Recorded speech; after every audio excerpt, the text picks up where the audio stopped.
بسم اللہ الرحمن الرحیم۔ السلام علیکم، میری آپ سبھی سے التجا ہے کہ ایک مرتبہ درود ابراہیمی پڑھ لیجیے گا۔ بسم اللہ الرحمن الرحیم۔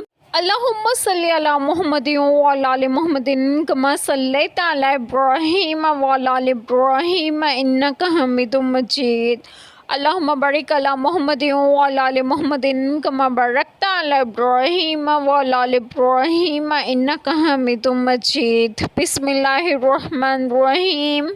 اور چھوڑ دے ان کو جنہوں نے اپنا دین ہنسی کھیل بنا لیا اور انہیں دنیا کی زندگی نے فریب دیا، اور قرآن سے نصیحت دو کہ کہیں کوئی جان اپنے کیے پر پکڑی نہ جائے۔ اللہ کے سوا نہ اس کا کوئی حمایتی ہو نہ سفارشی، اور اگر اپنے اور سارے بدلے دے تو اس سے نہ لیے جائیں۔ یہ ہیں وہ جو اپنے کیے پر پکڑے گئے، انہیں پینے کو کھولتا پانی اور دردناک عذاب، بدلہ ان کے کفر کا۔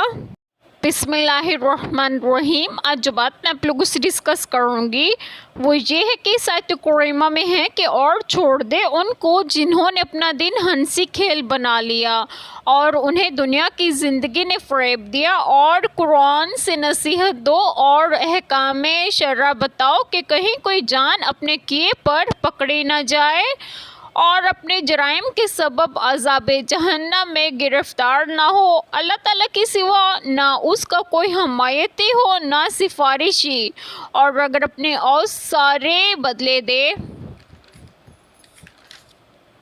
تو اس سے نہ لیے جائیں۔ یہ ہیں دین کو ہنسی کھیل بنانے والے اور دنیا کے مفتون شدائی، وہ جو اپنے کیے پر پکڑے گئے، انہیں پینے کو کھولتا پانی اور دردناک عذاب ہے۔ یہ بدلہ ہے ان کے کفر کا۔ اللہ تعالیٰ نے نبی کریم صلی اللہ علیہ وسلم کو حکم دیا کہ جو لوگ دین اسلام کا مذاق اڑاتے ہیں اور دنیا کی زندگی نے انہیں دھوکے میں ڈال رکھا ہے، آپ صلی اللہ علیہ وسلم انہیں ان کے حال پر چھوڑ دیں اور اس قرآن پاک کے ذریعے سے لوگوں کو نصیحت کرتے رہیں۔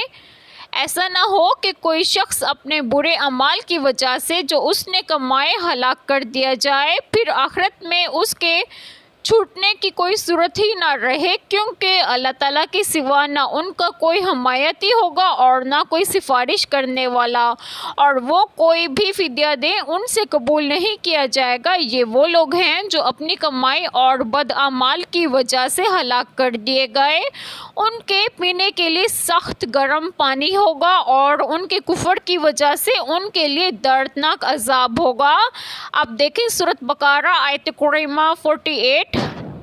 ایک چھوٹی سی دعا جو میں ضرور کروں گی کہ اللہ تعالیٰ ہم سب کے تمام گناہوں کو معاف فرمائے اور ہمیں صراط مستقیم کی راہ پر گامزن کریں، اور آپ سب کی تمام جائز دعائیں قبول فرمائے، اور جو لوگ بے اولاد ہیں انہیں ایک اور صالحین اولاد عطا فرمائے، اور جو لوگ بیمار ہیں انہیں بھی صحت و تندرستگی عطا فرمائے، اور آپ سب کو آپ کے گھروں میں خوش و خرم رکھیں اور صحت و تندرستگی بھی دیں۔ آمین۔ جزاک اللہ خیر۔